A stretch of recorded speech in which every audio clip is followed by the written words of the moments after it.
penyakit suka mengumpat ni, wajib kita tahu apa ubat dia. Apa hukum mengubati perbuatan kita, penyakit kita. Penyakit mengumpat ni, apa hukum dia? Mengubatinya, hukumnya wajib, mesti. Jadi kita kena azam dalam hati kita. Sekarang kita kena azam hati kita. Sebab tu betulkan niat kita mengaji ni. Betulkan niat mengaji. Allah, aku mengaji nak tahu hukum hakam, aku nak usaha tinggalkan perbuatan yang tak baik aku. Kita manusia ni mana ada yang baik? Betul tak? Mesti ada kesalahan, kelemahan, kemaksiatan. Tapi Allah sangat-sangat redha dengan hamba-Nya yang ada melakukan kesilapan dan kesalahan, tapi dia bersungguh nak baiki diri dia. Dia mengaku kelemahannya dengan Allah dan diminta tolong dengan Allah, agar diberi taufik pertolongan untuk dia memperbaiki diri dia. Allah redha dengan hamba-Nya yang begitu. Berbanding dengan hamba-Nya yang melakukan ibadah, taat tapi sombong. Allah benci hamba-Nya yang taat tapi sombong, taat tapi ujub, kagum dengan kehebatan dirinya melakukan amal soleh. Allah benci. Berbanding dengan hamba-Nya yang ada dosa maksiat tapi mengaku lemah dengan Allah, mengaku berdosa dengan Allah, menyesal contohnya, kemudian minta tolong kepada Allah agar diberi taufik. Jadi kita ni perlukan kedua-duanya. Taufik pun perlu, hidayah pun perlu. Hidayah pun perlu, taufik pun perlu. Hidayah itu bermaksud petunjuk, ilmu. Sebelum ni bila kita tak belajar, kita tak tahu benda tu haram. Contoh kita tak belajar, kita tak tahu lagi. Bila kita dah mengaji, dah belajar, dah mendengar, kita tahu, itu namanya perbuatan mengumpat rupanya. Selama ni kita tak tahu. Contohlah, jadi bila kita dah belajar, dah tahu, maksudnya menceritakan keaiban orang. Walaupun kita menceritakan tentang pakaian dia, kita kata kawan kita tu si A tu pakaiannya tak cantik contohnya, kita ceritakan pada orang lain. Kita kata kawan kita si A tu pakaiannya murah. Tapi seandainya kawan kita tu tadi empunya dengar kita cerita tentang pakaian dia kepada kawan-kawan kita yang lain, berasa hati dia. Itu tetap juga namanya mengumpat. Faham tak? Dia bukan nanti sentuh hal rumah tangga dah. Cerita pasal pakaian je pun. Kita kata kawan kita Polanah tu, dia tu pakai baju murahan je. Dia tu baru-baru ni aku ternampak dia dekat pasar malam. Dia beli baju pasar malam je. Kita ceritakan dengan kawan-kawan kita. Jadi seandainya Polanah tadi dengar apa yang kita ceritakan pasal dia, tentang pakaian dia tadi, dia tak suka, sakit hatinya, sedih hati dia, sebab kita menceritakan kekurangan dia. Maka tetap namanya tu lebih-lebih lagi kalau kita cerita tentang suami dia, kita cerita tentang anak bini dia. Faham tak tu? Tu namanya mengumpat. Tetap namanya mengumpat. Kecuali kita ceritakan pada orang yang tertentu dengan niat yang dibenarkan. Contoh, dalam kampung kita ada jutawan seorang, ataupun ada orang pemurah lah. Kita jumpa orang pemurah tadi, kita ceritakan tentang Polanah tadi. Tuan-tuan, baru ni saya ada terjumpa kawan kita, sahabat kita tu yang duduk ujung kampung tu, Polanah. Duk pakat beli baju bandel dia, beli main borong gitu. Sian dia. Boleh tak tuan tolonglah, bantulah dia. Tuan ni orang senang, orang ada keluasan harta. Boleh jadi tuan tak tahu hujung kampung tu ada orang susah macam tu. Jadi saya tolong bagi tahu ni, mudah-mudahan tuan dapat tolong dia. Tu tak apa. Itu bukan niat kita nak mengaibkan. Itu niat kita bukan semata-mata nak menceritakan kekurangan dia. Faham tak? Jadi kita mengadu, kita mengumpat pada orang yang pemurah tadi supaya si pemurah tadi mengambil tindakan, contohnya menolong, membantu, contohnya. Tu tak apa. Adapun kalau kita semata-mata cerita suka-suka tanpa ada niat dan tujuan yang dibenarkan, maka tetap namanya mengumpat. Boleh faham Jangan buat tak faham pula ni. Allah tahu tu. Allah tahu kita dah faham tu. Allah tahu kita dah dengar tu. Jadi niat, sebab tu kita niat mengaji ni nak baiki diri kita. Mudah-mudahan semakin dekat dengan mati, semakin baik perhubungan kita dengan Allah, semakin baik amalan kita, semakin kurang kesalahan kita. Tu niat kita belajar. Betulkan niat. Betulkan niat kita. Tak kira siapa pun, betulkan niat kita, supaya kita diberi hidayah oleh Allah dan taufik. Taufik ni apa? Pertolongan. Allah tolong kita. Kalau contoh sekarang ni, Allah tolong beri kekuatan kita kepada kita, membantu kita meninggalkan perbuatan mengumpat. Kita tak boleh berhenti daripada mengumpat ni kalau tidak dibantu oleh Allah. Betul tak? Jadi itu nama taufik. Taufik ni pertolongan. Kalau hidayah maknanya kita dah tahu. Hidayah tu petunjuk.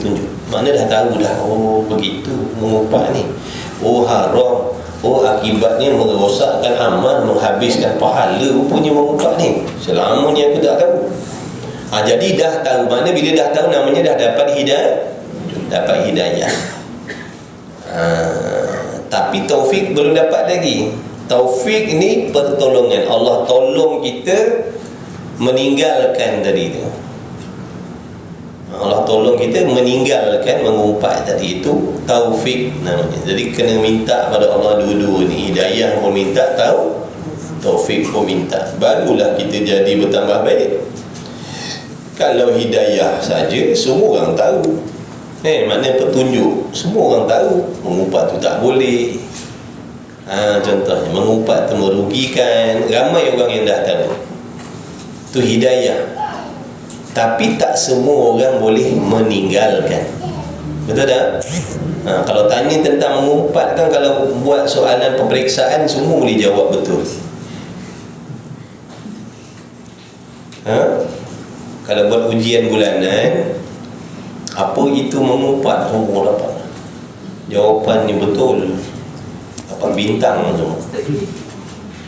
Apa akibat mengumpat, betul jawapan. Tak ada yang salah. Tapi yang jawab ketah peksa yang betul tadi, semua kaki mengumpat tak berhenti.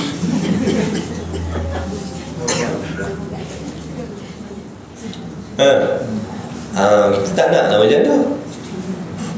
Kalau sekadar tahu tapi tak boleh tinggalkan, maknanya tak ada perubahan, tak baik kan? Abang tu minta dengan Allah sungguh-sungguh. Minta, ya Allah tolonglah aku ni payah, ya Allah. Bantulah aku ni berhenti daripada mengumpat. Ni nak bagi tahu ubat ni. Ni jaga dengar baik-baik jangan buat kerja lain. Dan ketahui olehmu bahawanya ubat mengumpat yang menegahkan daripada ubat yang menegahkan diri kita daripada mengumpat itu, bahawa engkau berfikir, kau kena fikir, ni ubat ni ni ramuan dia, ni resepi dia ni.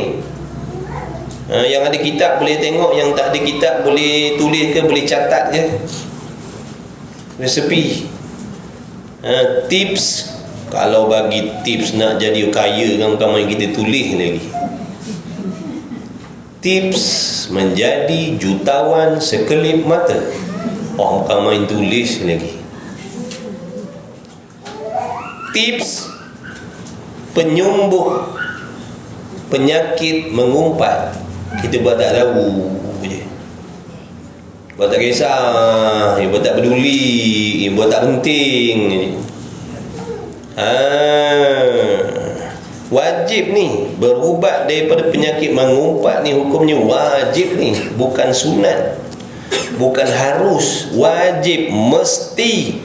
Sebab perbuatan mengumpat itu perbuatan yang dibenci oleh Allah. Walaupun kita kuat semayang, lebam dahi kita, berkudis dahi kita,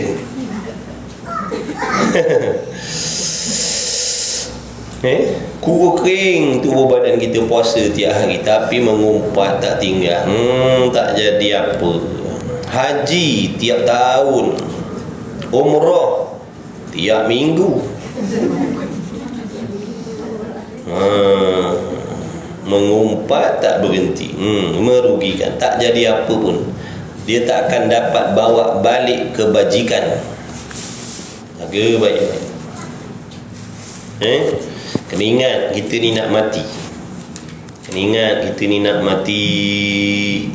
Kena ingat apa tadi? Engkau fikir pada janji siksa. Siapa yang berjanji nak menyiksa ni? Allah mungkin janji tak? Tak. Jadi jaga-jaga. Kalau Allah janji, Allah tak mungkir. Allah janji nak mengazab kita yang suka mengumpat ni, pasti kita akan diazab oleh Allah. Pasti, mesti. Yang datang daripada Nabi sallallahu alaihi wasallam ni di antara janji siksaan, azab, denda daripada Allah terhadap orang yang suka mengumpat. Panjang sikit.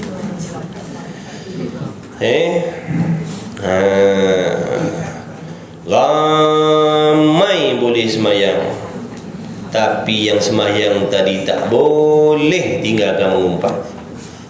Betul ke tidak? Ramai yang boleh bangun tahajud pukul 3 pagi, tapi tak boleh berhenti mengumpat.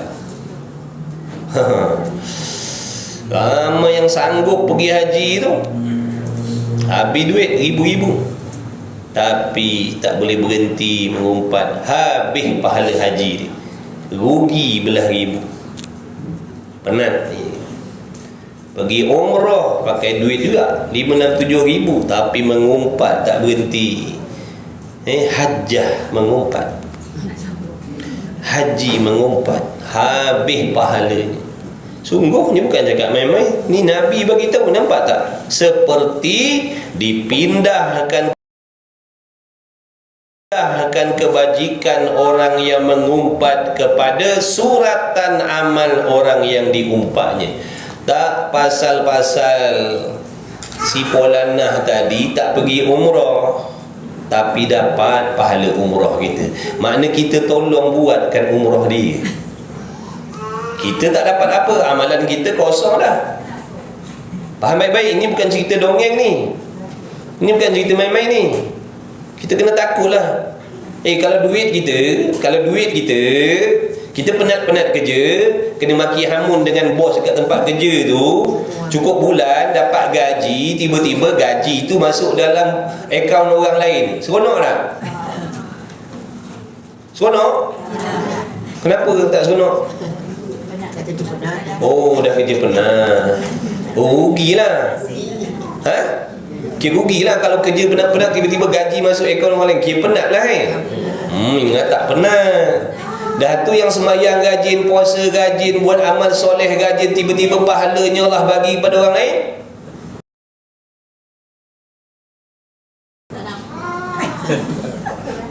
Tak nampak? Tak nampak sebab apa?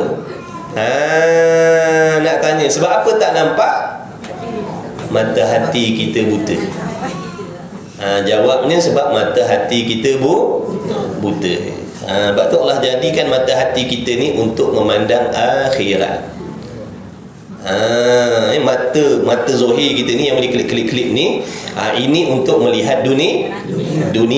Mata ni nak lihat dunia. Duit hilang boleh tengok dengan mata ni. Tengok dalam buku akaun kita kosong, boleh tengok dengan mata ni.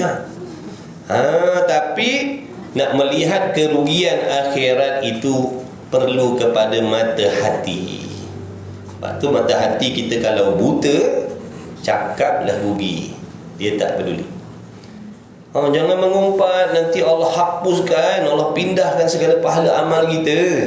Nabi bagi tahu, Nabi tak bohong, mustahil Nabi dusta, kita buat ada je. Kita buat tak kisah. Sebab tak nampak. Sebab tu perlukan hati yang bersih tadi, mata hati yang bersih. Macam mana nak bersihkan mata hati? Jangan makan haram, jangan makan benda syubhat, jangan makan melampau-lampau kenyang. Tu di antara sebab-sebab yang menyumbang mata hati kita jadi rabun, jadi buta.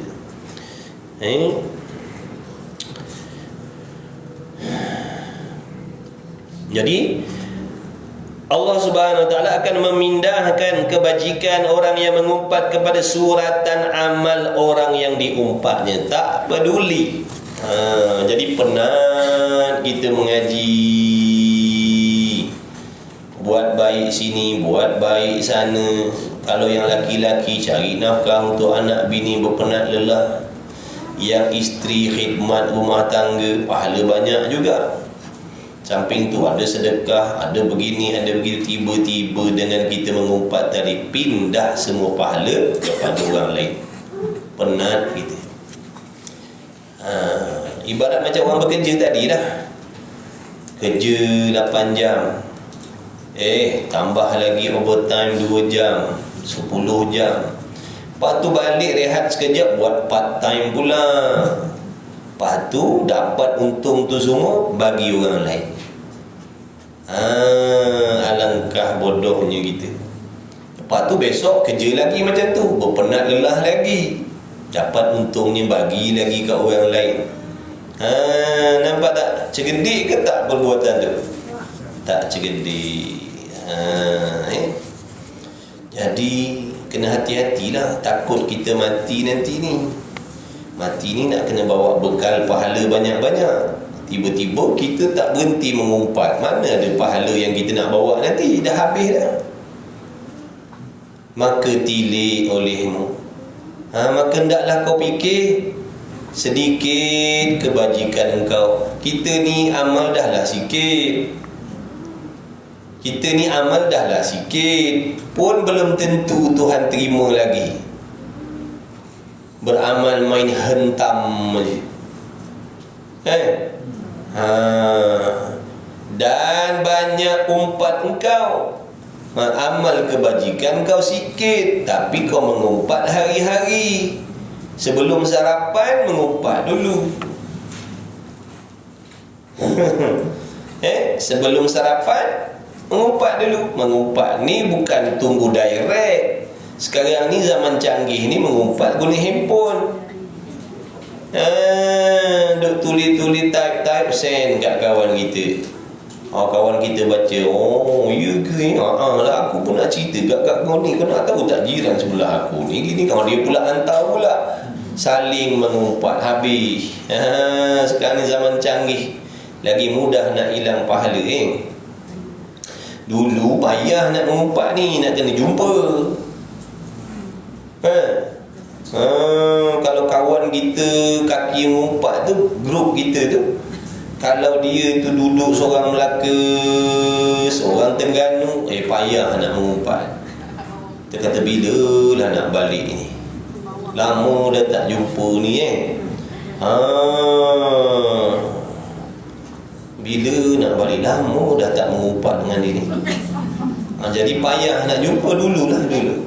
Sekarang tak payah nanti balik kampung, pagi, petang, siang, malam boleh mengumpat. Guna handphone je. Canggih dah. Jaga, makin mudah hilang pahala kita. Maka tilik oleh mengakan sedikit kebajikan kau. Ke kita banyak kebajikan? Kalau berasa banyak kebajikan tu namanya penyakit lagi tu, penyakit ujub pula namanya. Dosa lagi. Penyakit ujub, dosa lagi, habis pahala lagi. Dan banyak umpat engkau kemudian tilik olehmu, fikir maknanya, renung akan kecelaan engkau. Cuba kau tengok diri engkau tu, ada tak kekurangan, ada tak kecelaan, ada tak? Ada. Siapa tak berasa dirinya ada kecelaan, dia sombong. Penyakit lagi, takabur nama dia. Kita mengumpat ada, ujub perasaan baik ada, perasaan banyak amal ada juga. Lepas tu sombong ada lagi. Dah apa yang kita nak buat balik ni? Habis atas dunia, buat rasa syok sendiri je. Rasa syok sendiri je, macam banyak amal kebajikan. Rupanya satu haram Allah tak terima. Kita sengih orang konon-konon macam banyak dah pahala. Rupanya habis, tiap-tiap hari habis pahala. Silap-silap berhutang pula lagi, kena tanggung dosa orang pula. Kalau tak ada kebajikan kita yang nak diberi kepada orang yang kita umpat tu, kita tanggung dosa dia. Tak pasal-pasal kena tanggung dosa orang tak. Yang kata pindah pahala tadi, kalau kita ada pahala. Kalau kita tak ada pahala, dosa orang tu pindah ke kita. Dosa kita dah lah banyak, kena pikul lagi dosa orang. Ini bukan cerita main-main.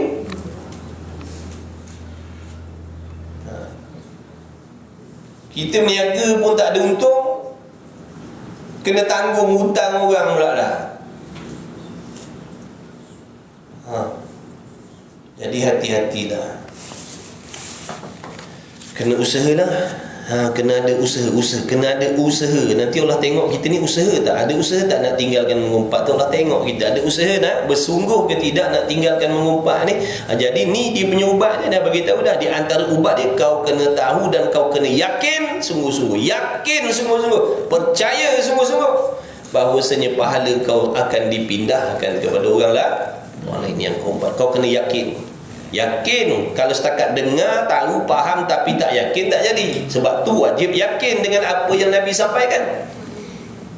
Apa maksud beriman dengan Rasul? Percaya dengan Rasul apa maksud? Yakin bahawanya Rasul itu benar. Benar segala apa yang disampaikan.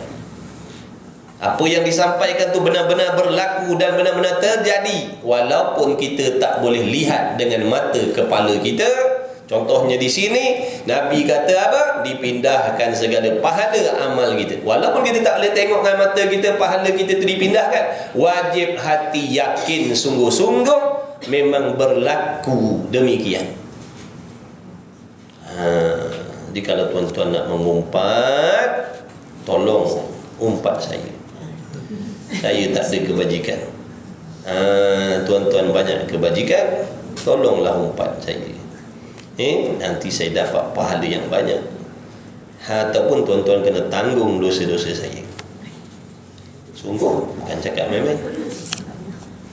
Dah tuan-tuan banyak kebajikan, umpat dah saya.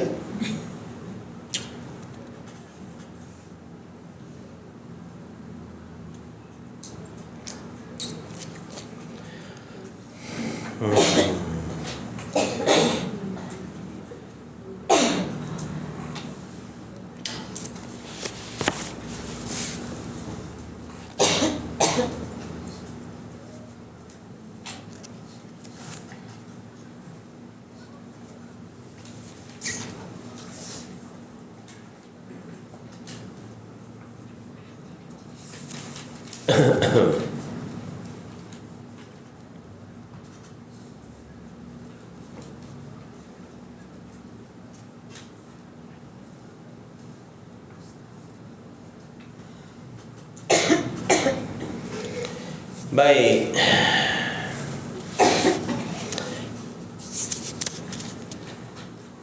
Jadi tilik akan kecelaan kau. Mari kita tengok diri kita ni banyak kelemahan, banyak kecelaan. Tengok. maka berbimbang engkau, bersibuk engkau dengan diri engkau tu lebih baik daripada kau berbimbang dengan diri orang lain. Nah, ni nasihat ulama lah. Kalau kita tak nak dengar, kita lah yang rugi. Kita tak nak dengar, kita lah yang rugi. Bukan orang lain yang rugi. Bukan orang yang kita umpat tu rugi. Orang yang umpat tu lagi beruntung. Kita yang rugi. Kita yang rugi. Cuba kita bagi kita punya kebajikan kat orang, kita bagi duit kita kat orang kita umpat tu. Gantikan. Boleh? Kau jangan ambil pahala aku lah, kau ambil duit aku semua.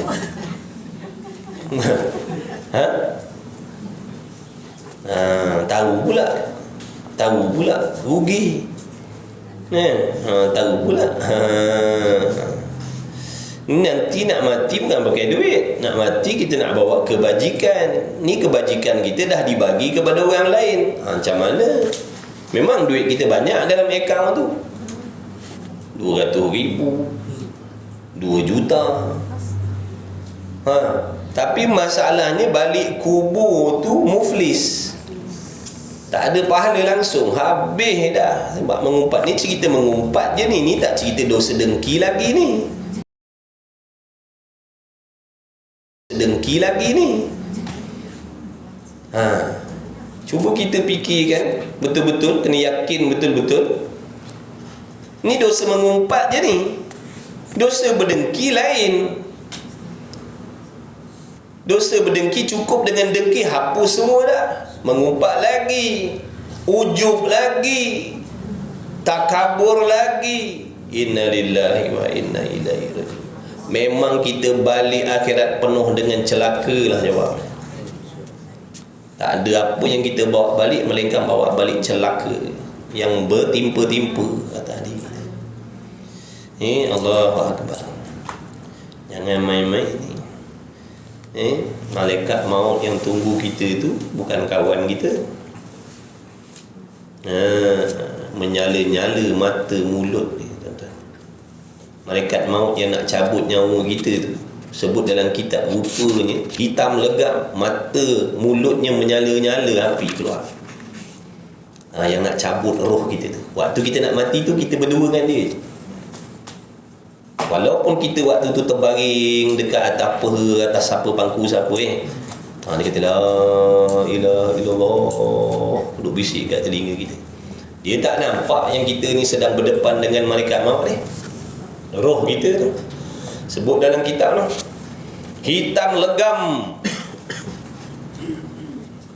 hitam pekat likat, matanya bersinar berkilau macam kilat yang menyambar tu. Keluar daripada mata dan mulutnya api. Malaikat maut tu, itulah yang nak sentak roh kita. Berani ya kita. Kalau balik dalam keadaan celaka, itulah jawabnya. Itulah dia, rupa malaikat maut yang kita akan jumpa. Tapi kalau dia orang soleh, hati bersih, hati suci, tak ada berdengki, mengumpat, berdendam dan sebagainya, malaikat maut tu akan datang dengan sebaik-baik rupa, menyambut dengan harum-haruman, nak menyambut roh tu tadi. Baik keadaan, baik kelakuannya. Kekasih Allah, nak cabut roh kekasih Allah, bukan nak cabut roh musuh Allah. Tadi musuh Allah. Jadi bezalah cara nak menyambut tu. Jadi kita kena usahalah. Usaha supaya kita ni mudah-mudahan jadi orang yang baik di sisi Allah tadi, supaya kita sendiri yang akan menikmati kesenangan kematian tu. Kalau tak, yang tadi itulah, cabut roh sesakit-sakit.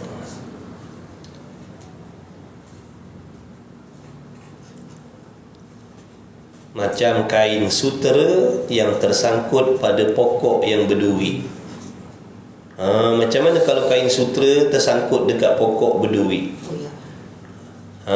Kalau kita nak tarik kain sutera tadi macam mana? Dengan pokok-pokok tu mengikut sekali. Betul? Macam itulah keadaan roh tu waktu dicabut. punya sakit ni, hangus tubuh badan. Sebut dalam kitab tu, hangit tubuh badan kita ni. Bila ditarik roh tu, hangit tubuh badan kita, luka habis. Sebab itulah kena buat sebaik-baik, selembut-lembut dengan orang mati tu. Sebab sakit tubuhnya tu, luka dengan sebab roh tu keluar. Sebab tu tanggalkan pakaian ni baik-baik. Kalau tak boleh tanggal, gunting. Sebab sakit-sakit, bisa roh tu keluar tu, hangus tubuh badan dia. Ini perkara gaib ni tuan-tuan. Memang kita tak nampak, walaupun kita yang uruskan jenazah tu, okey dia tubuh dia, roh. Ni keadaan alam gaib. Nampak tak? Tapi orang baik-baik tak adalah macam tu.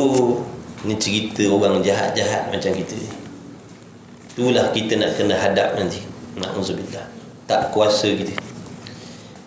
Orang lain tak tahu, dia seronok sembang. Dia datang rumah kita, dia bukan cerita pasal mati, dia cerita pasal projek dia. Orang dah mandi belum? Mayat jenazah dah mandi? Tu tengah mandi tu. Kita kat luar cerita pasal gini, cerita pasal gitu. Dia tak peduli pasal kita. Ada ke pakat-pakat yang datang tu pakat bersedih menangis? Mana ada? Tak ada. Bohong je. Baik dia melayan TikTok. Mentara nak menunggu mayat tu dimandikan, baik dia main TikTok ke main apa benda dia tak peduli dah pasal kita. Macam mana perasaan kita waktu tu? Kita dah tadi azab roh kita keluar tu. Tiba-tiba kita tengok keadaan orang yang datang tu sembang lagi tentang dunia. Ada yang mengumpat juga waktu tu. Jadi seolah macam nak menganjing-anjing kita yang baru mati ni. Tahu menganjing nak? Mengejek-ngejek. Jadi seolah-olah macam nak mengejek-ngejek kita yang baru mati tadi tu. Kita ni di antara sebab diazab tadi tu, sebab dosa kita ni mengumpat. Tu yang mati kita azab bukan main tadi. Tiba-tiba yang datang ni waktu hari kematian kita, dia orang duk pakat mengumpat juga kat luar sana, kat depan sana dan sebagainya, cerita tentang dunia dan sebagainya. Kita dah lah kesakitan ni. Itulah balasan manusia terhadap diri kita. Nampak tak tu? Jadi jangan disebabkan manusia kita meninggalkan taat kepada Allah. Jangan, sebab manusia ni tak tolong kita. Itulah dia balasannya.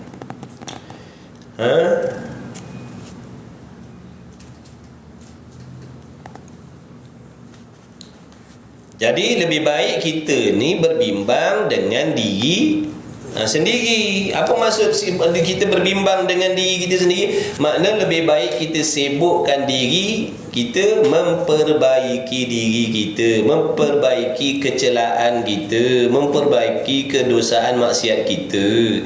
Itu yang terlebih menguntungkan daripada kita sibuk bersembang tentang kekurangan orang lain.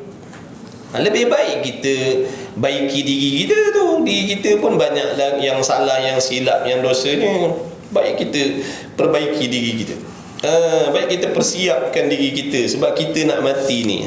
Orang lain tu yang jahat, yang apa tu, kita tak tahu dia mati bila. Kita ni jadi sudah-sudahlah. Sudah-sudahlah. Azam, aku tak nak dah cerita kejahatan, kekurangan orang lain, walaupun benda tu betul. Itu urusan dia dengan Allah lah. Aku tak nak cerita hal dia pada orang lain. Aku tak nak mengumpat. Aku tak nak dah. Aku tak ada kebaikan, aku tak ada kebajikan. Kalau aku mengumpat, nanti apa yang aku nak buat balik? Sudah-sudahlah, aku tak nak dah. Dah banyak amal ibadah aku musnah sebab aku ni mengumpat. Tak nak lah, cukup lah. Kena ada azam macam tu. Lebih baik kita bersibuk berbimbang dengan diri kita sendiri. Diri kita ni pun tu tadi, amalannya kurang, ilmu tak ada, dosa lagi banyak lagi. Baik kita baiki diri kita. Daripada kita cerita pagi, daripada pagi sampai petang lah, contoh kita cerita kejahatan orang lain, takkan membaikkan diri kita pun. Diri kita takkan jadi baik dengan kita menceritakan kejahatan orang lain. Takkan jadi baik. Lainlah kalau kita makin banyak kita cerita jahat orang, kita makin bertukar jadi baik. Itu tak apalah. Itu ada juga untung Makin banyak mengumpat, kita makin soleh jadi. Makin banyak mengumpat, jadi bertakwa bukan main lagi. Tak apalah macam tu. Adalah untungnya. Makin banyak mengumpat, makin berlipat kali ganda ganjaran pahala kita. Makin kita dikasihi oleh Allah, makin naik darjat jadi waliullah. Tak apalah kalau begitu nak mengumpat banyak-banyak ni dah. Mengumpat daripada pagi sampai petang, tiap hari, tiap minggu, tiap bulan, sepanjang tahun. Mengumpat, diri kita tak hanya berubah jadi baik. Baik, kita baiki diri kita cepat-cepat.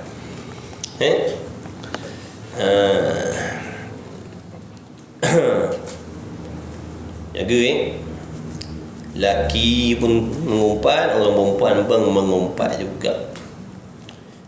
Sama je.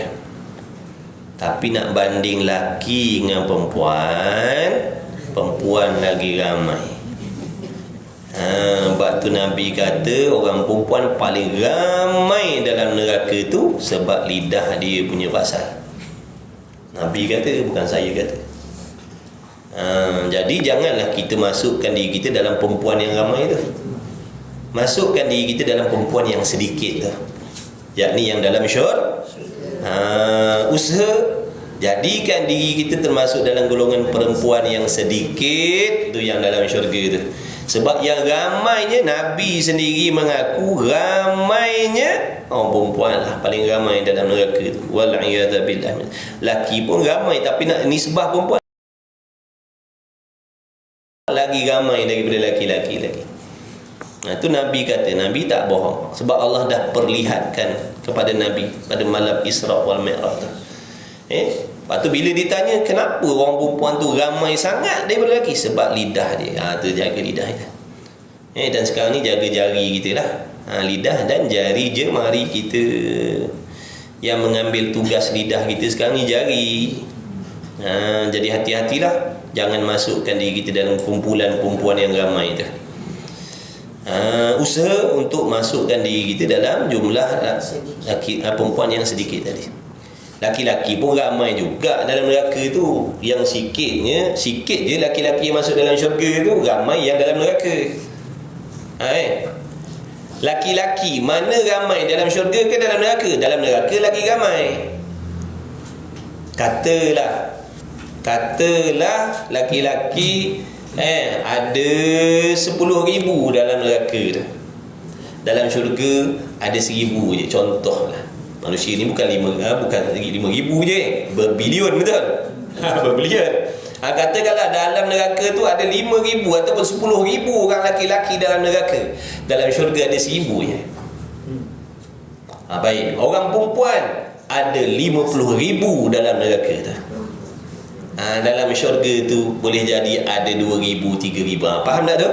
Maknanya orang lelaki pun ramai juga. Bukan kata sikit, tapi nak banding. Baik, kalau nak banding jumlah orang lelaki-lelaki dengan perempuan dalam neraka ni, lelaki ke ramai perempuan? Nabi kata perempuan. Kena sebut juga lelaki-lelaki. Takkan dia kata lelaki pun ada buat salah juga. Dia dah bangsa lidah dia macam tu. Dia kata orang perempuan aja, orang lelaki pun ada juga. Memanglah kita tak nafikan, cuma kita kata yang lebih ramai. Dia kata orang perempuan, orang lelaki pun ada buat salah juga. Siapa pula kata tak buat? Orang kata yang lebih ramai. Tengok dia kalau jenis macam tu, dia memang tu. Sebab tu lidah dia tadi tu. Dia nak menjawab dia kat mana pun mesti dah memang tabiat dia. Tapi orang perempuan yang iman dia lebih tebal, dia boleh tahan lidah dia daripada yang tadi tu. Orang lelaki tak masuk neraka lah.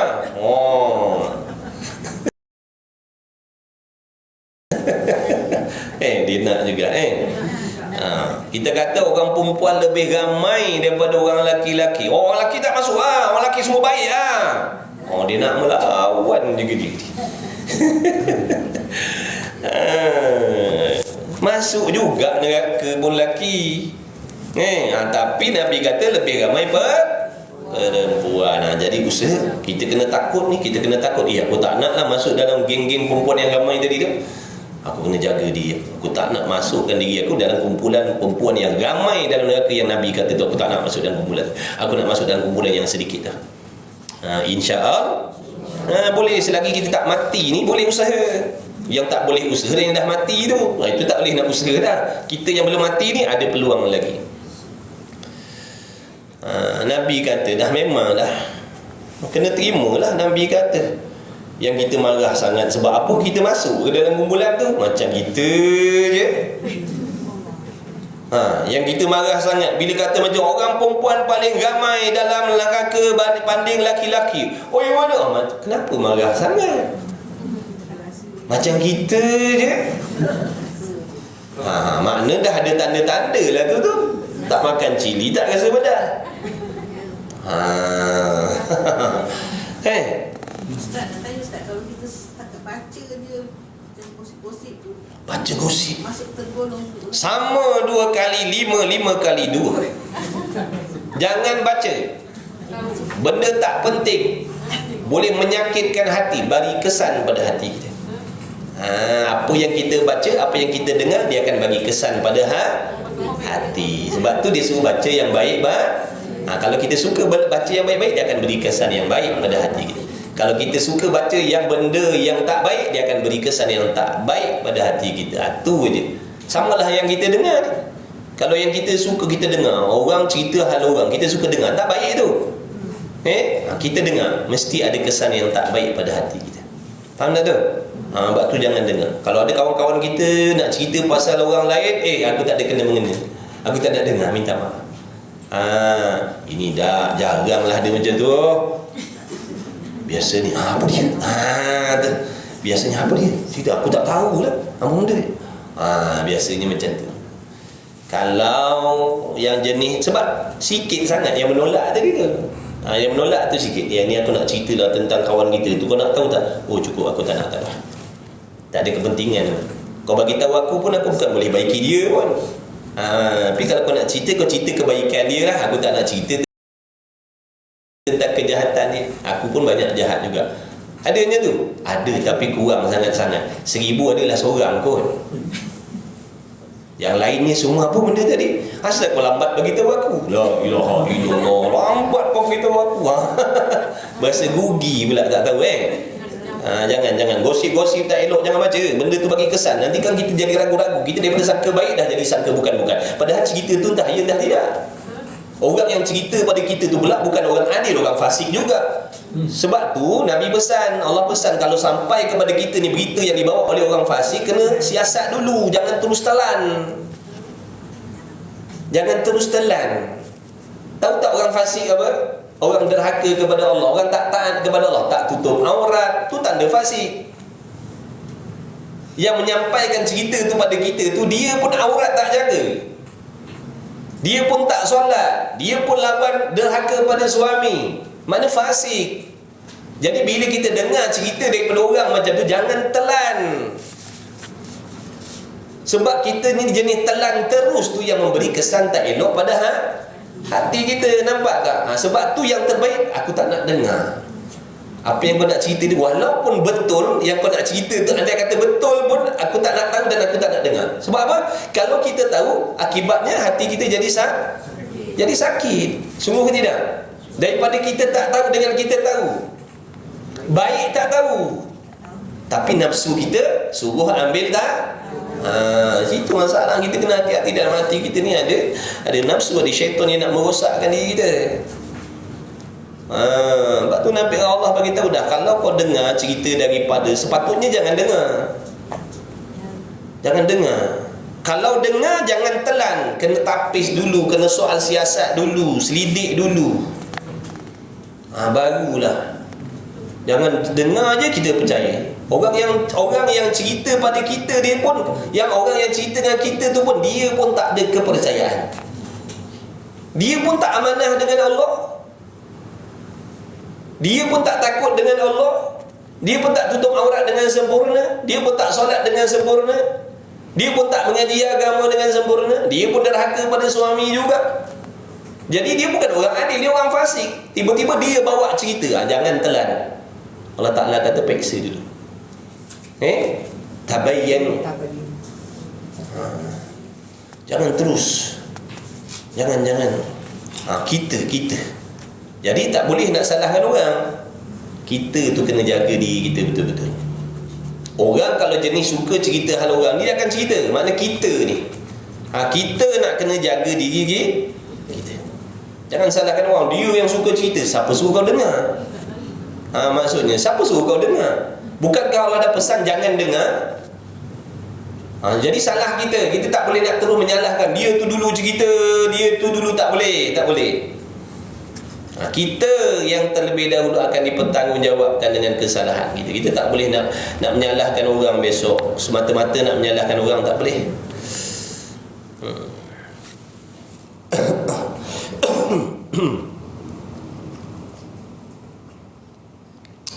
Hati-hatilah.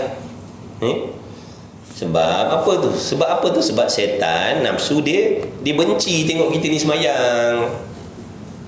Dia benci, dia tengok kita buat amal soleh, kebajikan, dia sakit dia dengki kan setan ni. Kan dia dengki, jadi dia cari jalan nak merosakkan kita. Dia nak halang kita semayang tak boleh. Dia nak halang kita puasa, dia tak dapat. Dia nak halang kita jangan baca Quran, kita baca. Dia suruh kita dedah aurat, kita tutup aurat. Jadi dia dengki dengan kebaikan yang kita buat, maka dia cari jalan lain bagaimana nak merosakkan pahala dia. Tu dia hasut kita tadi, nampak tak? Dia suruh kita mengumpat, dia suruh kita dengar umpatan. Kan yang mendengar umpatan dan mengumpat tu bersekongkol. Bersyubhah, nampak tak? Jadi akhirnya habis juga pahala semayang kita, habis juga pahala tutup aurat kita, habis juga pahala puasa kita. Jadi dapat tak? Dapat juga dia. Dapat juga dia merosakkan kita. Mula-mula gini, dia kata kau jangan semayang, kita semayang juga. Kau dedah aurat lah, kita lawan-lawan, kita tutup aurat. Kita rasa macam nak baca Quran, dia kata jangan baca, kita baca. Jadi macam-macam kebaikan kita boleh buat dengan taufik Allah. Jadi setan nafsu ni dia dendam, dia dengki. Kau banyak kebajikan Nanti kalau kau banyak kebajikan, kau akan selamat di hari kiamat. Kau akan masuk syurga, kau tak akan masuk neraka. Jadi apa jalan aku nak bagi kau ni masuk neraka aku nak hasut kau ni supaya kau mengumpat, ataupun supaya kau berdengki, supaya pahala amal yang kau dah buat banyak-banyak tu tidak diterima oleh Allah. Dia pun tahu tuan-tuan, setan ni dia tahu apa kelebihan-kelebihan. Sebab tu dia tahu cara nak merosakkan. Dia tahu orang ni kalau banyak semayang, orang ni akan dapat apa. Orang ni kalau mengaji kuat, dia dapat apa. Orang ni kalau rajin semayang malam, dia dapat apa. Kalau rajin banyak baca Quran, apa yang dia dapat. Dia tahu. Iblis tu alim.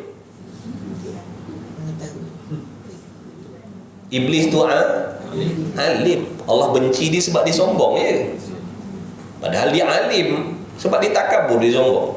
Dia tak nak merendah diri. Sebab tu Allah laknat dia. Jadi Iblis dan anak-anak murid dia tu, dia alim. Jadi dia tahu kelebihan-kelebihan orang ni. Kalau buat ni, apa kelebihan dia dapat, orang ni apa. Jadi dia cari jalan macam mana nak merosakkan balik.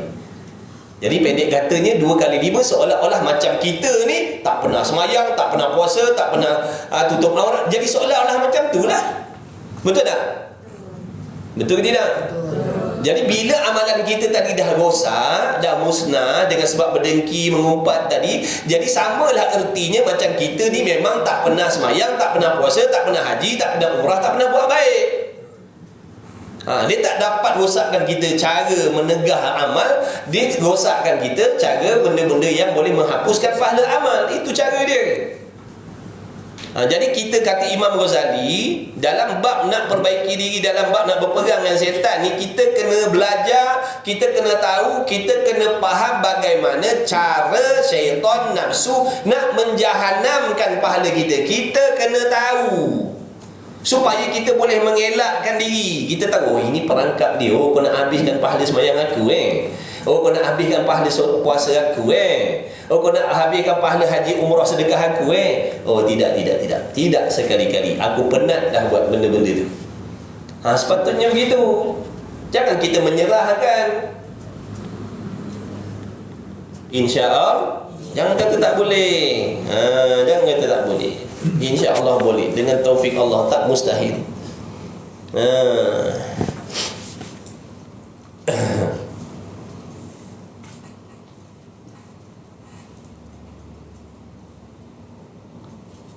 Kemudian,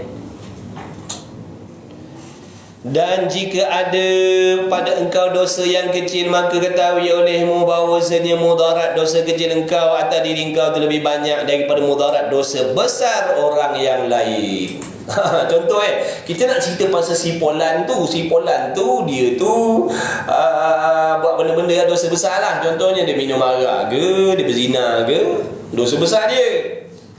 Tapi kita kena ingat, kita ni ada dosa juga. Walaupun kita ni ada dosa kecil kita ni kalau tak diampunkan oleh Allah, tetap juga tempatnya neraka bagi diri kita ni, faham tak? Dosa besar dia, sebesar apa pun dosa yang dia buat, tidak menjadikan kita ni diazab oleh Allah. Yang kita nak heboh ceritakan tentang dosa besar itu tidak menjadi sebab kita ni diazab oleh Allah. Kita ni diazab oleh Allah sebab dosa kita, walaupun dosa kecil kita. Walaupun dosa kecil kita.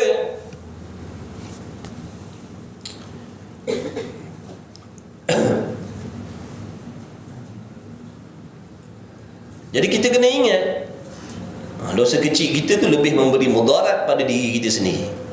Orang lain punya dosa besar, itu dia yang tanggung sendiri, bukan kita. Dan jika tiada pada engkau kecelaan, maka ketahui olehmu bahawasanya jahil engkau dengan kecelaan diri engkau. Kalau kau kata, aku mana ada salah, aku mana ada kecelaan, aku mana ada kekurangan, ketahuilah bahawasanya kau bodoh tentang diri kau sendiri. Kau sendiri pun jahil tentang diri kau sendiri. Mana ada orang tak ada dosa? Betul? Mana ada orang tak ada dosa ni? Dia tak kira mengaji ke, mengajar ke, ada dosa. Dia manusia, bukan malaikat. Yang tak ada dosa ni malaikat, Nabi, Rasul. Bila lagi? Bila lagi? Bila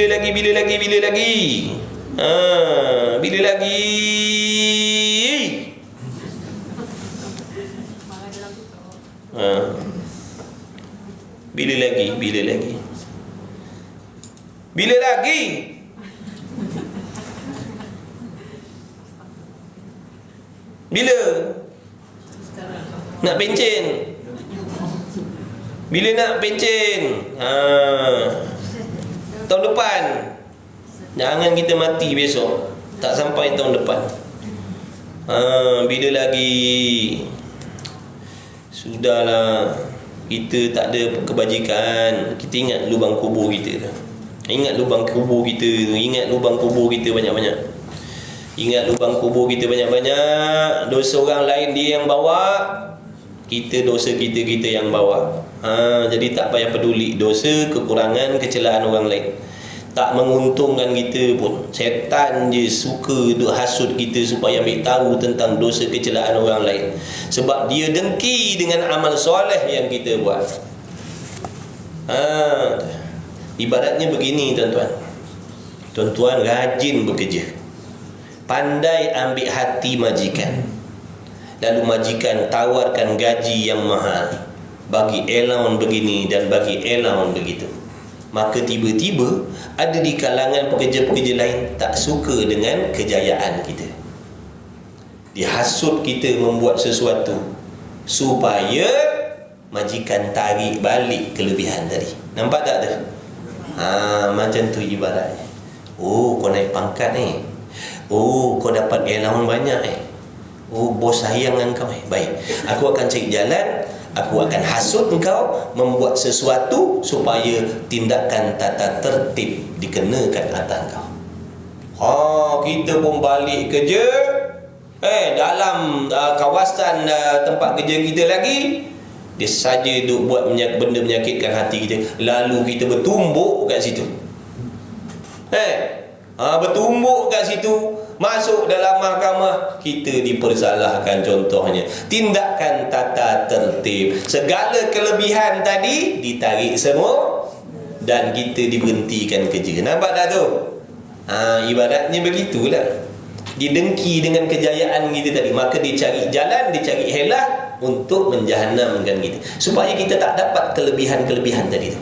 Itulah jahatnya setan dan nafsu tu. Ustaz, kalau sampai memutuskan silaturahim, Ustaz, Memutuskan, nak elakkan benda yang tak elok tu, itu bukan memutuskan silaturahim. jauhkanlah. Kita contoh maknanya kita tak nak bertemu bukan dengan sebab kita nak memutuskan silaturahim, kita nak menjaga diri kita. Kita nak jaga diri kita daripada apa? Meneruskan pergaduhan contohnya. Cukup dengan memaafkan, lepas tu buat amal masing-masing. Tak apa, kalau diam diri tak apalah. Diam tak apa. Kenapa kita diam diri? Apa niat kita berdiam diri? Tak nak campur pada maksiat lah. Kita tak nak ambil tahu tentang dosa-dosa, tentang kekurangan. Itu lebih baik daripada kita bercampur, merosakkan diri kita, menjadi asbab diri kita rosak. Doakan yang baik-baik je untuk dia. Doakan yang baik-baik. Kalau kita mengaku, kalau kita nak jadi baik, kita kena doakan yang baik-baik untuk orang lain. Bukan memutuskan silaturahim. Kita nak jaga diri kita. Dunia ni sementara je.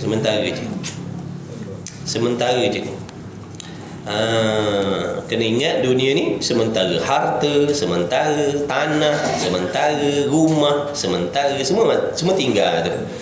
Tak payahlah dengan sebab-sebab benda-benda tu kita berperang besar. Contohnya lah, kau nak ambil lah, tak apalah. Aku ni alhamdulillah, walaupun sekadar apa yang ada ni, aku boleh semayang, aku boleh ibadat, alhamdulillah. Itu lebih bernilai lagi. Kalau aku dapat pun aku mati juga, akhirnya tinggal juga benda-benda ni. Jadi tak payah disebabkan benda-benda dunia itu kita bergaduh. Kau nak sangat kau ambil lah, bukan buat mati pun. Fikir macam tu je. Ada harta kekayaan yang Allah siapkan untuk kita selepas mati besok, yang jauh lebih dahsyat, yang berkekalan lebih daripada tu lagi. Tak payah dengan sebab benda-benda tu. Tu tanah-tanah tu besok masuk dalam mulut kita balik. Betul tak? Esok sampai dalam lubang kubur, orang kata buka. Rapatkan muka dia tu, rapatkan muka dekat tanah tu. Kan cium tanah tu. Hari tu kau berebut, sekarang kau cium balik tanah tu. Dulu kau injak-injak, kau ludah-ludah. Sekarang kau duduk dalam dia pula dah. Dulu kau rebut, sekarang kau kena himpit dengan dia pula dah. Jadi tak payahlah sebab benda-benda tu tak kekal pun. Kita ada sekadar, alhamdulillah ada lah.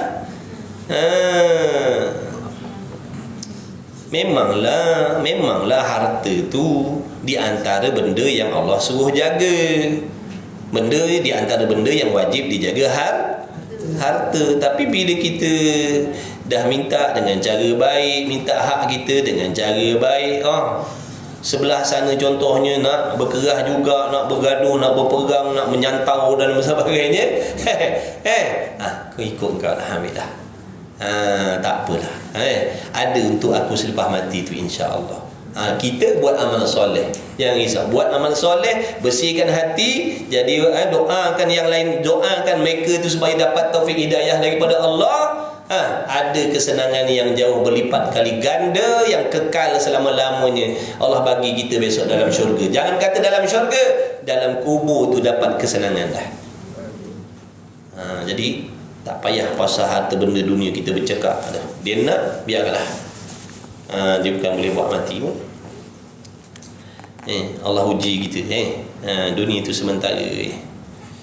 Tak payahlah kita nak sedih tak dapat benda-benda macam tu. Yang kita sedihnya kalau tak dapat jadi orang baik sisi Allah, itu yang kita nak kena sedih. Bukan sebab tak dapat kereta benda. Orang kafir pun banyak kereta benda. Tapi orang kafir tak amal soleh. Jadi tak payahlah kita nak berkecil hati sebab tak dapat kaya macam orang lain. Kita kena sedih kalau tak jadi soleh macam orang lain. Macam tu. Kerana mana tadi tu, ia sebesar-besar kecelaan. Kerana siapa manusia yang sunyi daripada kecelaan ni? Siapa? Siapa mesti tak ada salah? Mana semua ada salah. Jadi baik tu, baiki kecelaan kita tu cepat-cepat sebelum bertemu malaikat maut. Orang lain yang duduk dalam kecelaan tu, doa supaya jadi baik, barulah bagus. Janganlah kita dendam, biar kau terlungkup haut engkau, biar mampus kau. Jangan. Nabi tak ajar macam tu. Betul tak? Betul. Kalau kita doa yang jahat-jahat, maknanya kita pun jahat. Kalau kita doa yang jahat-jahat untuk saudara kita, maknanya kita pun dua kali maknanya kita tak selamat lagi tu. Jangan. Doa yang baik-baik. Ya Allah bagi taufik hidayah, biar dia jadi orang baik. Macam tu lah. Jangan doakan yang tak elok. Kita usaha jadikan diri kita orang yang Allah sayang, yang Allah kasih. Apa di antara sebab yang Allah kasih pada hamba dia? Dia tidak pendendam, dia pemaaf, dia suka doakan yang baik-baik untuk orang lain. Itu di antara sebab-sebab seseorang itu dikasihi, diredai, disayangi oleh Allah. Jangan kita ikutkan nafsu kita tu, yang suruh doa jahat-jahat tu nafsu lah tu. Nafsu yang suruh doa yang jahat-jahat tu. Dia kata lungkup haut engkau, padan muka kau. Tu dendam namanya. Nabi ada tak macam tu? Pernah tak dengar kalau sirah Nabi ke, ceramah maulid ke, cerita pasal sikap Nabi macam tu ada? Mana ada. Mustahil.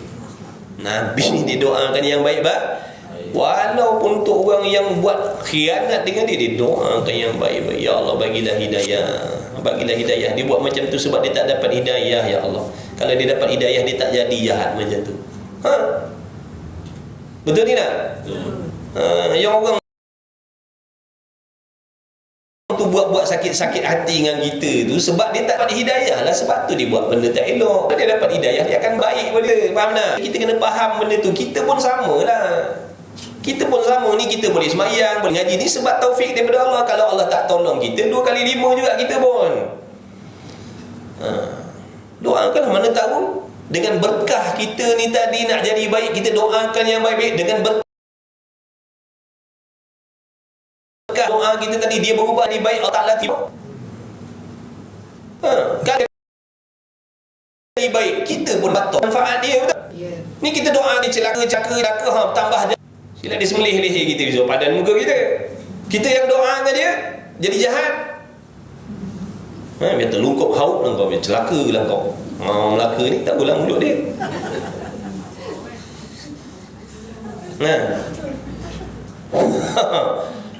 Padan kau, biar celaka kau. Allah kabul, dia jadi lagi celaka daripada tu. Sila dia semelih kita, semelih anak bini kita.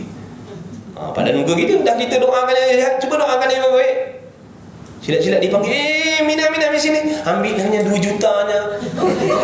Dah jadi baik. Mustahil ke? Mustahil ke? Ada? Seronok tak?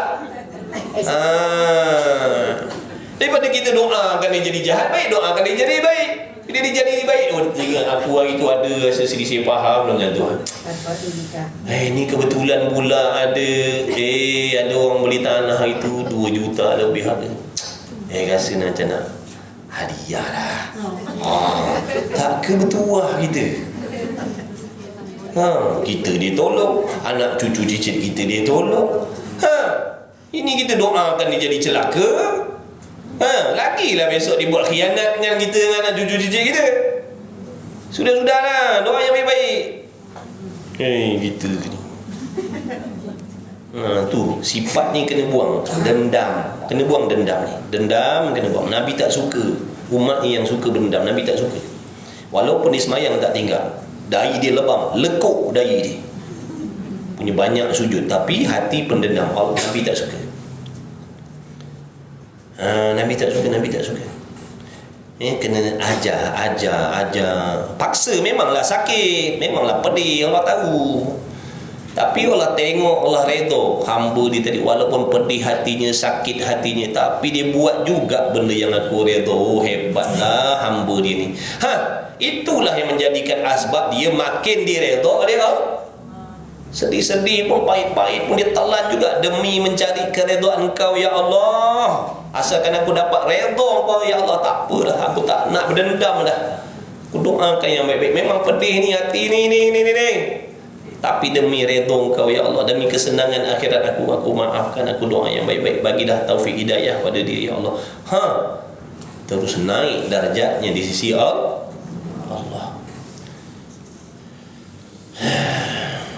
Lagi nak berhenti dah ni. Nak berhenti dah. Kemudian jika sunyi engkau, susah tak? Susah ke senang? Susah. Sebab apa susah? Sebab jalan ke syurga. Kan Nabi dah bagi tahu jalan ke syurga tu susah. Yang senangnya jalan neraka. Yang senang lenggang kangkung je. Sampai. Lenggang kangkung je sampailah neraka ni. Nak masuk syurga ni bukan main pedih payah. Tergolek, tergelincir, macam-macam. Kemudian jika sunyi engkau daripada kecelaan, maka hendaklah engkau syukur akan Allah Ta'ala. Kok contohlah engkau tak ada kekurangan. Contoh, kalau betul-betul lah, maka kau kena bersyukur dengan Allah kerana kau tidak ada melakukan kesalahan itu semata-mata anugerah pertolongan Allah saja. Jangan kau pandang diri kau tu hebat sangat. Allah yang tolong kau, Allah yang bagi taufik kau boleh beribadat, boleh amal soleh, boleh tinggal dosa maksiat. Kau kena ingat tu, Allah tolong kau. Maka hendaklah engkau syukur, terima kasih dengan Allah banyak-banyak. Ya Allah, Alhamdulillah aku boleh buat ibadat lebih kurang ni semata-mata kau tolong je. Sebab kau kesian kan aku ni lah, kau bagi pertolongan. Alhamdulillah ya Allah. Kerana ganti bagi mengumpat orang itu, kerana mengumpat itu sebesar-besar kecelaan. Dan ada pun berbantah-bantah. Habis dah cerita mengumpat, habis dah episod mengumpat dah habis. Jadi jangan kata ada yang tak faham, ada yang tak tahu lagi. Dah tahu dah tu, dah faham dah tu. Ubat-ubat dia pun dah tahu dah ramuan dia. Dah. Dan ada pun berbantah-bantah, bertekak berdebat, berbantah-bantah, maka iaitu mencela akan perkataan orang lain dengan menzahirkan kecederaan padanya perkataan, sama ada cedera pada lafaznya atau pada maknanya. Bermula yang membangkitkan atau berbantah-bantah itu dua perkara. Sebab apa kita ni suka bertekak, suka berbantah? Penyakit juga tu yang dicela oleh Allah tu. Yang pertama sebabnya adakala kerana meninggikan diri dengan menzahirkan kelebihan diri. Sebab kau takabur, kau berasa lebih hebat, kau berasa lebih betul, kau berasa lebih baik, kau berasa lebih soleh, kau berasa lebih bertakwa. Itulah di antara penyebab kau suka bertekak. Kau berasa kau tak ada dosa, kau berasa kau tak ada kekurangan, kau berasa kau lah yang pandai, kau berasa kau lah yang hebat, kau berasa kau lah yang sempurna. Itu di antara sebab-sebab seseorang itu suka berbantah-bantah, berdebat-debat, bergaduh, bertegang leher.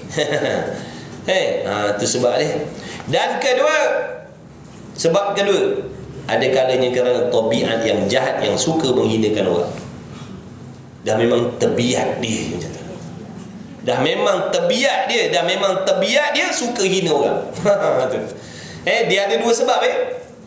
Jadi kalau kita suka berbantah-bantah, cuba tengok ni, salah satu ni mesti ada pada diri kita. Kalau kita suka berdebat-debat, suka berbantah-bantah, suka bertekak-tekak, ni salah satu daripada dua sebab ni. Ulama dah bagi tahu dah, ini punca dia. Yang pertama, sebab kau berasa kau lebih baik, kau lebih sempurna, kau lebih hebat, kau lebih betul, kau lebih pandai. Itu yang pertama. Kalau tak ada benda yang pertama ni, yang kedua ni pasti ada. Sebab memang tabiat buruk dalam hati engkau tu memang suka apa? Suka menghina orang. Ulama begitu dah. Seratus-beratus betul ni. Maka berbantah-bantah itu menguatkan ia dengan dua perkara yang sangat keji ini. Bahkan yang wajib atas engkau bahawa engkau membenarkan akan barang yang engkau dengar daripada perkataan yang benar. Sepatutnya kalau kau dengar benda yang dicakap oleh orang tu benda betul, benda benar, kau kena iakan. Kau kena iakan. Kalau benda tu orang tu cakap benda tu betul, kau kena iakan. Tu cara dia. Dan bahawa engkau diam daripada barang yang engkau dengar daripada perkataan yang salah. Tapi kalau kau dengar orang tu cakap benda mengarut, benda salah, benda tak betul dia cakap, kau nak buat macam mana? Ni ulama ajar ni. Dan bahawa engkau diam, jangan berlawan. Bila kau dengar mulutnya tu cakap benda salah, benda yang tak berlaku, benda yang kau tak buat, diamlah dia. Diam kan. Biar dia cakap sampai letih. Diamkan daripada barang yang engkau dengar daripada perkataan yang salah. Melainkan kau jangan diam apabila ada pada menyebutnya faedah yang bangsa agama, maka menyebut engkau akan dia dengan lemah lembut. Contohnya, bila kita dengarlah orang tu cakap benda tak apa-apa, benda tak ada kena-mengena, benda tak berlaku, benda salah, dia cakap benda tak betul, kita diam aja. Jangan lawan kan. Sebab di dalam keadaan begitu tu, kau jangan lawan kan. Kalau lawan kan, dia jadi lagi kan. Kau diam kan. Kecuali kalau kau nak cakap benda yang memberi faedah agak nasihat. Nasihat tak apa pun dengan lemah lembut. Dah nasihat lemah lembut, dia cakap lagi, dah tinggalkan. Sebab di situ ada syaitan tadi tu. Ni yang kadang-kadang ni, sebab benda-benda macam ni kadang boleh merobohkan rumah tangga ni. Benda kecil je, ikan bilis je, cerai, talak 3. Ikan bilisnya pasal 1 kilo. Taklah 2,5 kilo. Mana pula aku dah cakap tadi 1 kilo. Kau tak percaya kau boleh? Kau ceraikan aku. Tu ikan bilisnya pasal 1 kilo. Dua-dua tak cerdik tu. Dia kalau cerdik, salah satu dia diam. Dia sebab dia ada ilmu, dia dah belajar tadi, dia dah tahu dah. Maknanya kalau benda yang dicakap tu benda benar, aku kena iakan.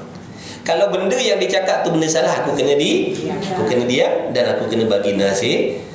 Nasihat pun dengan lemah lembut. Tapi bila dah nasihat, dia tak nak dengar juga, tinggalkan dah. Sebab kita tak kuasa nak mengubah orang lain. Kita tak ada kuasa. Dia tinggalkan dia. Memang manusia ni bila dia marah tu sebab apa? Nabi kata bila orang tu marah, marah ni daripada syaitan. Syaitan sedang menguasai diri dia. Syaitan sedang menguasai diri orang yang marah tu. Sebab tu Nabi pesan, Nabi ajar, kalau dalam keadaan marah tadi, cara nak mengawal kemarahan tadi apa? Istighfar banyak-banyak. Ataupun ambil wudu. Ambil wudu supaya kemarahan yang timbul dalam hati daripada syaitan tadi jadi reda, jadi sejuk dengan sebab wudu itu. Kalau kau waktu kau marah tu kau berdiri, bawa duduk. Duduk. Jangan daripada berdiri kau melompat pula. Duduk marah. Duduk. Kalau macam kawan-kawan kita, dia tengah marah, kita duduk. So dia duduk. Duduk. Kalau waktu dia marah tu dia sedang duduk, so dia bagi kan, ni ada bantal. Bantal. Kalau waktu dia baring, dia marah, so dia menerap. Kau menerap? Nak pijak tengkuk kau ni. Macam tu cara dia. Tapi kita ni dah tahu dah benda tu. Tapi dia nak juga, dia nak go ahead juga. Tu lah masalah kita. Jadi kita kena cerdik, kena cerdik. Lebih-lebih lagi suami, suami kena jaga. Suami ni dia kena sabar, dia kena junjung atas kepala dia. Tu nasihat dulu kita tanya tutup guru. Nak menikah macam mana dia kata sabar, kau kena junjung atas kepala kau. Sebab kau nak jumpa dengan makhluk yang istimewa tapi pelik.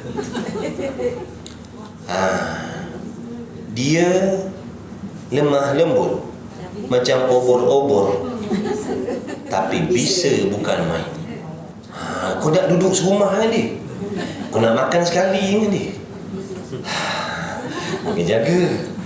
Maknanya kalau sabar kau letak bawah tapak kaki habis. Sabar kau kena junjung atas kepada kau. Sebab tu Allah anugerahkan kau orang laki-laki ni akal kau lebih panjang daripada akal orang perempuan. Dah memang tu kena terima dah hakikat. Mana pula tak nak mengaku. Dah memang passion dia. Dia tak nak ngaku juga, padahal Nabi yang cakap tu dia tak nak ngaku. Sebab itulah sebab dia. Dia orang lelaki kena sabar. Kena sabar. Sebab itulah orang lelaki tu Allah Ta'ala lantik jadi apa? Ketua, pemimpin. Tapi kesabaran dia pula dah. Jadi sebab tu kena sabar, kena tinggi. Dia kalau waktu dia marah tu memang kau ceritalah, kau bacalah surah apa, kau ru'yah lah.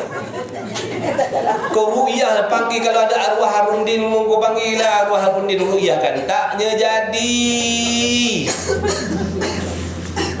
Sabar. Kau sabar.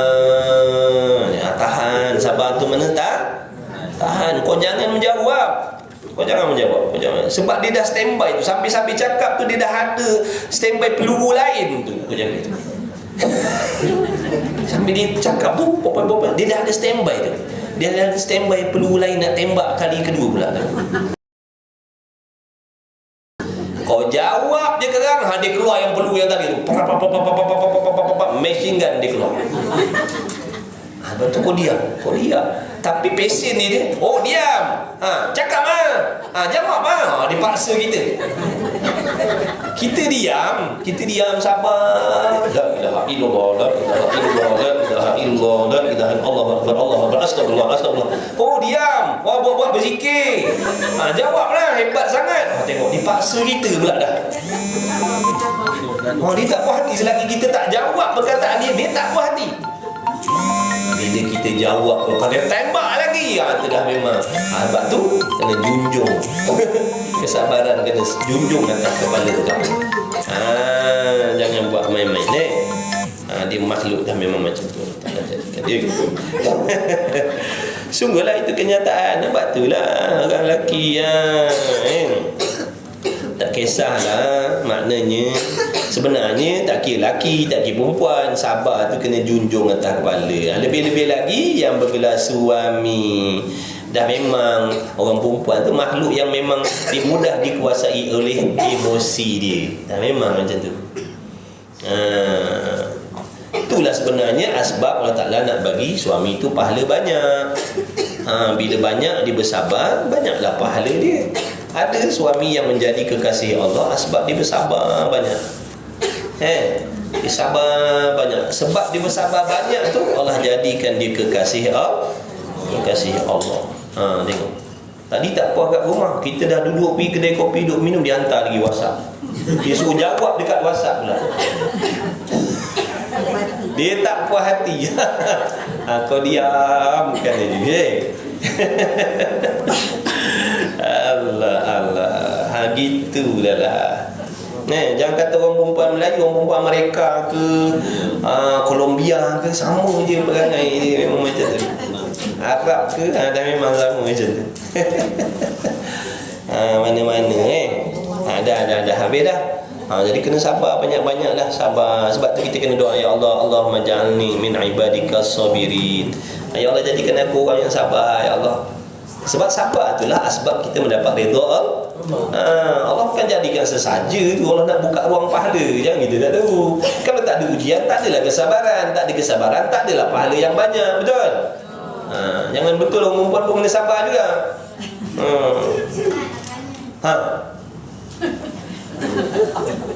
Dia jaga-jaga ni kalau orang perempuan nak jaga. Dia soalan dia, kita tak dengar dulu soalan dia, jawapan kita tengok dulu ada ke tidak.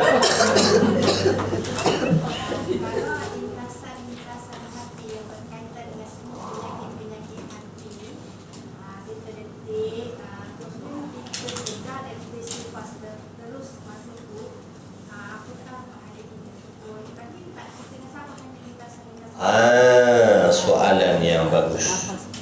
Baik, dalam hati kita ni Allah Ta'ala letakkan dua makhluk. Yang pertamanya malaikat, yang keduanya syaitan. Lahir-lahir je manusia, Allah iringkan dengan dua makhluk pada hati hamba dia, syaitan dan malaikat. Malaikat peranan dia Allah tugaskan membisikkan yang baik-baik, mengilhamkan yang baik-baik, mengilhamkan yang taat-taat. Syaitan dengan kehendak Allah tugaskan dia untuk berkempen benda yang tak elok dalam hati kita. Dah memang tugas dia begitu. Allah dengan kehendak Allah, Allah menjadikan syaitan tadi memang tugas dia menghasut benda yang jahat-jahat tadi. Sebagai nak menguji sehebat mana, sekuat mana hambanya berlawan dan berpegang dengan makhluk yang nama syaitan tadi untuk menunaikan ketaatannya kepada Allah. Jadi soalannya tadi, kalau dalam hati kita terlintas macam-macam benda tak elok, adakah itu menghilangkan pahala kita? Jawabnya, kalau kita membenarkan, kalau kita mengiyakan bisikan tadi, kalau kita mempersetujui, barulah merosakkan pahala. Tapi kalau kita berlawan, contoh tadi, dia kata kau ceritalah pasal orang tu. Contoh dia hasut kita supaya mengumpat. Kau ceritalah pasal orang tu. Cerita dia kata cerita kita tolak dia. Aku tak nak. Ini mengumpat, aku tak nak. Maknanya dia terima tak tadi bisikan tadi? Dia tak terima. Maknanya bila dia tak terima, dia lawan, tetaplah kebajikan dia kekal. Yang jadi rosak tadi kalau kita mengiyakan, setuju, membenarkan. Contoh lain, syaitan membisikkan dalam hati kita keraguan, contoh tentang pengetahuan Allah. Contoh, dia bisikkan dalam hati kita, jangan-jangan Tuhan tak tahu kot masalah kau ni. Jangan-jangan Tuhan tak tahu kot. Padahal kita dah belajar akidah dah, betul? Tak tahu itu sifat mustahil bagi Allah. Tapi tadi dibisikkan, dilintaskan supaya kita mengiyakan. Maksud, kalau kita mengiyakan, merosaklah akidah kita. Maksudnya kita dah setuju dengan bisikan syaitan nak untuk mengatakan Allah Ta'ala itu tidak tahu. Jadi orang yang ada ilmu, kita akan tolak mustahil. Mana mungkin mustahil, Allah Ta'ala telah mengetahui segala-galanya. Itu makna dia dapat tolak lah tu. Dia tak mengiyakan, dia tak membenarkan. Itulah penting, kalau ada ilmu boleh tolak. Kalau tak ada ilmu, nak tolak macam mana? Bila datang bisikan-bisikan macam tu, kita nak tolak macam mana? Itulah penting, ilmu-ilmu itulah yang nak jaga diri kita. Dia ajak kita supaya maknanya derhaka pada ibu bapa, contoh, buat benda-benda, jangan ikutkan. Dah memang dia membisikkan. Makna setiap kali dia membisikkan kejahatan, kita sabar, kita tahan, kita diberi 600 darjat oleh Allah. Naik 600 darjat. Ketika hamba menahan diri daripada membuat benda yang dibenci oleh Allah tadi, sabar, maknanya sabar untuk melakukan kemaksiatan, naik 600 darjat. Jadi dia membisikkan tadi, contoh dibisikkan supaya kita mengumpat. Pada waktu tu, kalau kita tak menahan, kita akan mengumpat. Jadi kita menahan, tahan sehingga kita terselamat daripada menceritakan kejahatan orang, keburukan orang. Maka pada waktu tu dinaikkan darjat kita 600 pangkat.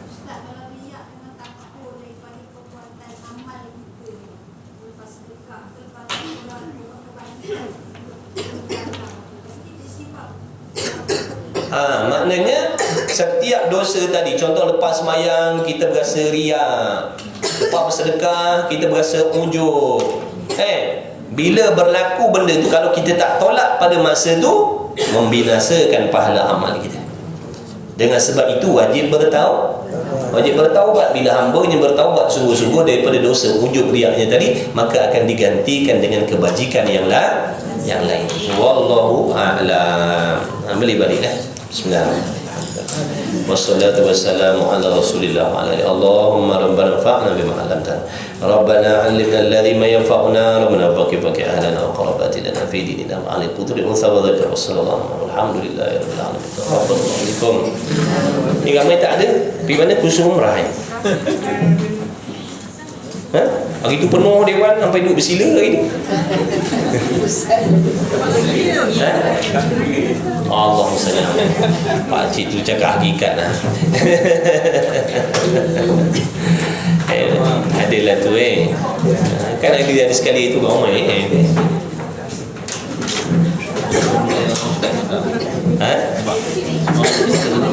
saya ada jumpa seorang isteri dia cakap, isteri dia cakap kalau dia marah suami dia, kalau suami dia tak jawab dia lagi marah. Dia nak suami tu menjawab je kalau dia marah. Tak kena lah kita. Yalah, tapi isteri dia macam tu, isteri dia cerita. Jangan saya kalau saya marah dia tak menjawab, saya lagi angin ni. Dia ngaji ke tak ngaji? Dia mengaji ke tak ngaji? Dia kena ngaji. Dia suka suami dia jawab. Kalau dia marah dia suka. Lepas tu kalau suami dia menjawab, dia jadi apa? Dia puas lah. Dia puas. Dia macam Ada tak? saya masih ada jumpa. Ada jenis macam tu Sama-sama InsyaAllah ada macam tu dia selagi suami ni tak jawab, dia tak puas hati. Dia lagi naik syaitan dia. Mana tak? Kebanggaan bagi Itu sifat marhumah. Dia kena mengaji tu.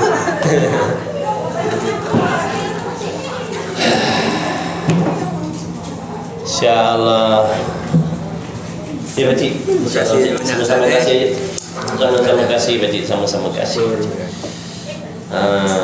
Jom lihat. Jom Jumpa lagi wajah Syah. Barakallahu fikum.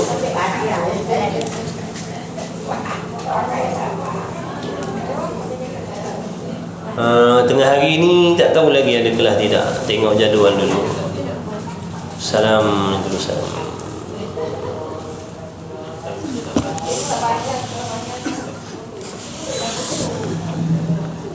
Ustazah tak ada. Dia orang pergi mana khusus Mutawif ke apa? Sumrah. Kalau kita dah bertaubat atas kesalahan mengumpat, dah minta ampun pada siapa? Mengumpat ni nak kena minta ampun dengan orang yang kita umpat. Kalau kita minta ampun dengan Allah saja, dosa mengumpat tadi tidak diampunkan oleh Allah. Dosa mengumpat ni kena minta ampun dengan orang yang kita umpat tu, kena minta halal daripada dia. Baru ni aku ada mengumpat kau, jadi aku minta maaf lah. Kena macam tu. Tak boleh nak minta dengan Allah, ya Allah aku minta ampun dan minta maaf, aku menyesal mengumpat orang. Tak boleh, tak lepas. Sebab tu dosa mengumpat ni berat. Dosa mengumpat ni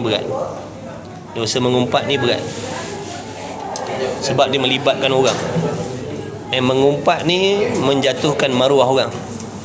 Sebab tu dosa ni besar. Sama-sama makcik jumpa lagi insya-Allah minggu hadapan. Insya-Allah.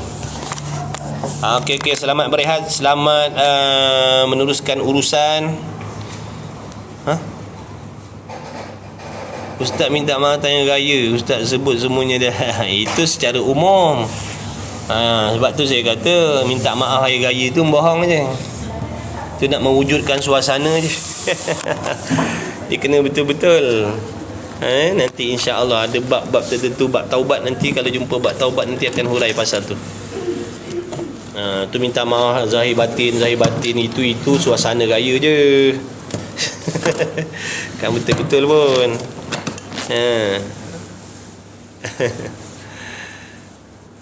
Baik. Okey, jumpa lagi. Assalamualaikum. Kalau minta ampun tuannya memudaratkan, itulah nanti insya-Allah dalam bab taubat. Nanti kalau minta ampun, contohnya kita nak minta maaf, menambahkan mudarat, kembali kepada Allah, beramal soleh banyak-banyak, beramal soleh banyak-banyak, buat kebajikan, niatkan untuk dia, buatkan kebajikan, niatkan untuk dia. Kita kena, ini pesan Imam Ghazali, kalau kita minta maaf, nak pergi jumpa, nak minta maaf, bertambah mudarat, kot dipancung leher kita, boleh jadi ataupun menyemarakkan balik marah dia yang dah lama terpendam, jadi marah balik, mendatangkan mudarat. Imam Ghazali kata, kembali kepada Allah, menyesal sungguh-sungguh, buat amal soleh sebanyak-banyaknya. Mudah-mudahan nanti di hari kiamat kita selamat. Mudah-mudahan nanti di hari kiamat dia tidak mendakwa kita. Sebab tu kena buat amal soleh banyak-banyak.